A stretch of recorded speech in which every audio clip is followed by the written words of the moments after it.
Құрметті өнерсүйер қауым, жаңа мына сөйлеушілер айтып жатыр, салтанаттың жетістігінің қаншалықты құнды болғаны, ерекше болғандығын. Бұған менің қосарым, өткен ғасырдағы Қарқаралының тарихында болған айтулы оқиғаның бірі осы салтанаттың жетістігі болды ма деп ойлаймын. Себебі салтанат бұл енді ұжымдық шаруасы ғой. Ұжымның істеген ісі, сол ұжымдық көрсеткіш. Мынау ең бірінші Қазақстанды, оның ішінде Қарағанды, Қарқаралы дегенде шетелге жеткізген, танытқан осы салтанат ұжымы болды. Анау 76 жылғы жаңағы халықаралық фольклорлық фестивальда 35 мемлекеттің өнерпаздары қатысты. Францияның 26 қаласын аралап жүріп концерт қойдық. 28 күн жүріп. Сонда Қазақстан Қарқаралы дейді. Әге кейде француздардың үйіне қонақ болып шай ішеміз. Анау қартана тауып әкеліп, Қазақстанның Қарағанды, Қарқаралы деген жерді көрсетіп жатады. Қарқаралы деп тілдерін соған бұрап келтіріп жатады. Сондықтан мен ойлаймын, енді Әміре бабамыз 25 жылы барса, ол енді әрине осы жеке қазақтың жаңағы аспабын көрсетіп, әнін көрсетіп кетті.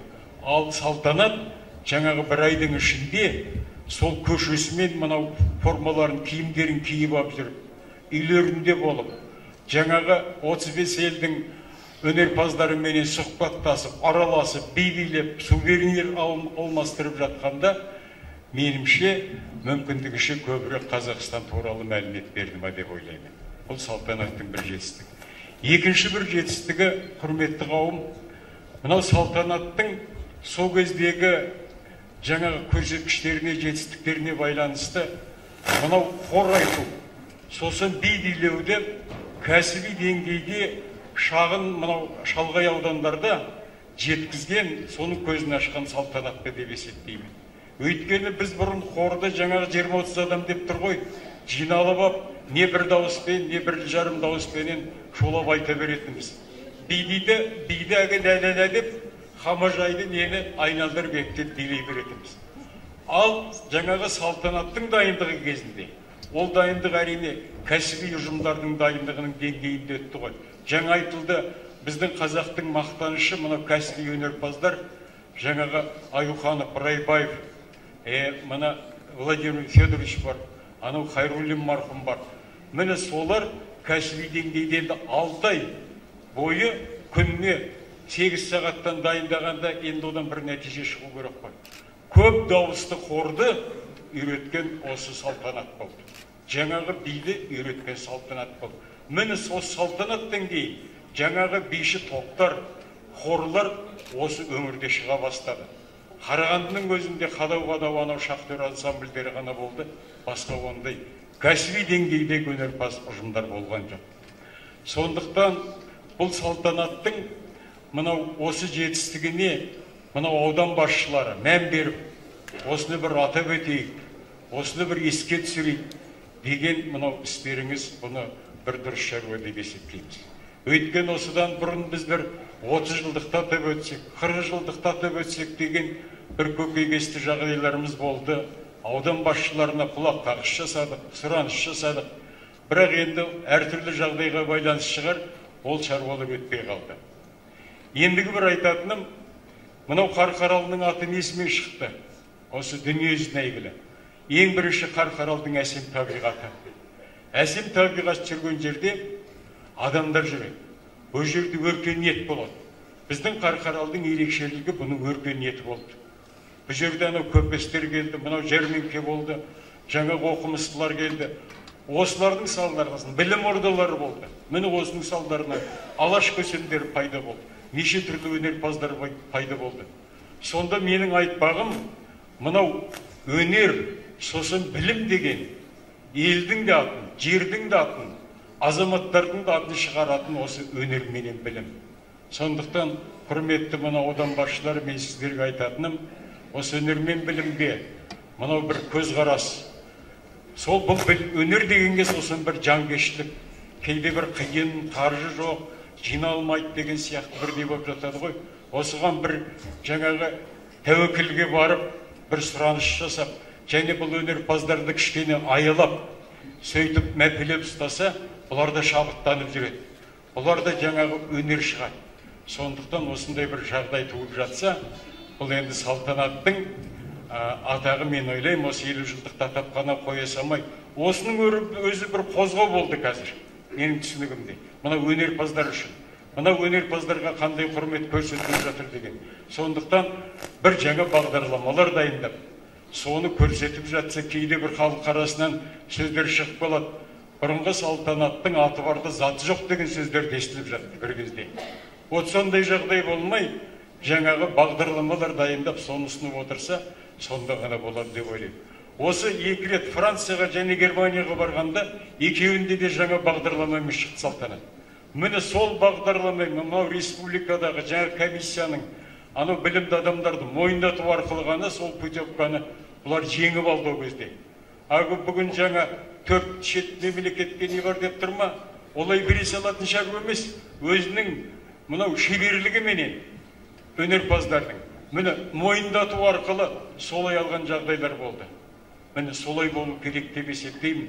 Мына жерде жаңа осында салтанаттың жас мүшелері жүр ғой деймін. Оларға да сондай бір ой болатын шығар. Ертең бұларда ардагерлеріне айналатын шығар. Оларды да өстіп, ардақтап, құрметтеп жататын шығар халық. Сондықтан мынау Қарқаралының өнерін, мына салтанат сияқты, басқа да өнерпаз, бұларды құрметтеп, ардақтап, мәпелеп, аялап отырса, көмектесіп, бұл жерден әлі талай өнер шығады. Сондықтан рахмет баршаңызға, мынау аудан басшыларына, мынау осы мәдениет бөлімінің мына жерде қызметкерлері жүр, анау кім жазира бастаған, осы қарсы алып, орналастырып, жаңағы Қарқаралыны аралатып, көрсетіп, жаңағы мына жерде анау галерея ашылып жатыр, мынау арада көрмелер жасап жатыр. Осының барлығы мына салтанатта деген құрмет. Рахмет мынау мәдениет бөлімінің ұжымына. Рахмет аудан басшылары. Сіздерге рахмет. Енді біздің мына ардагер салтанат мүшелерінің атынан осы менің мәдениет бөлімінің ұжына қазіргі салтанаттықтарға бір кішкентай мінекей мынау естелік сөйлейін, осы қабыл алсын.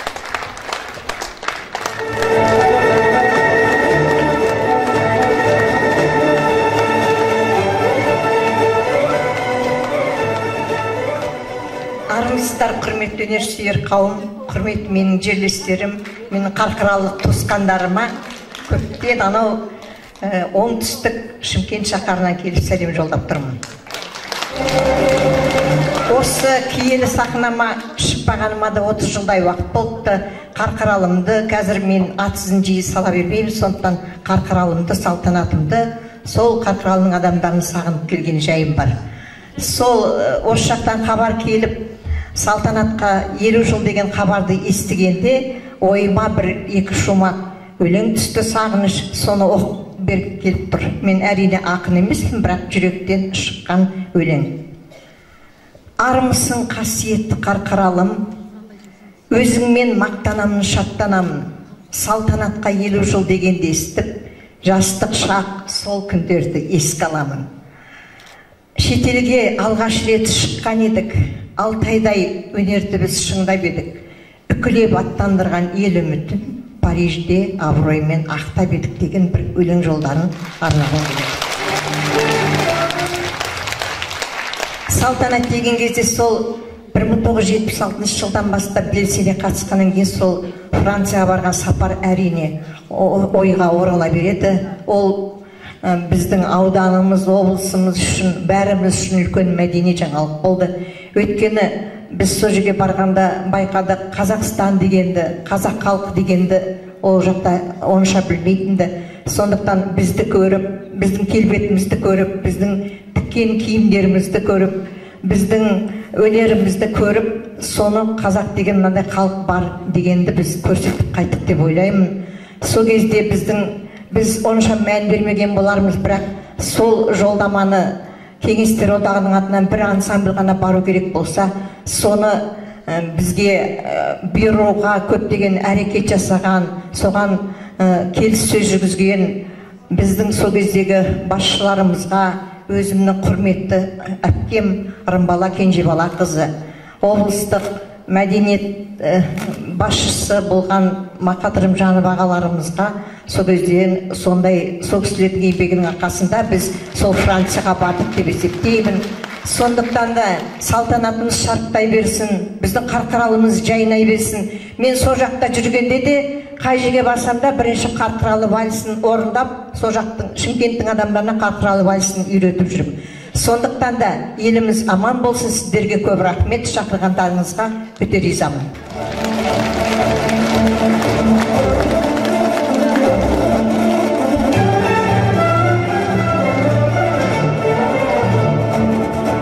Ардақты ағайын, рухани жаңғыру аясындағы мерекелік мерейтойдың мерейін үстем етіп, шашбауын көтерген ардагер, өнерпаз аға әпкелерімізге шын жүректен алғысымызды білдіреміз.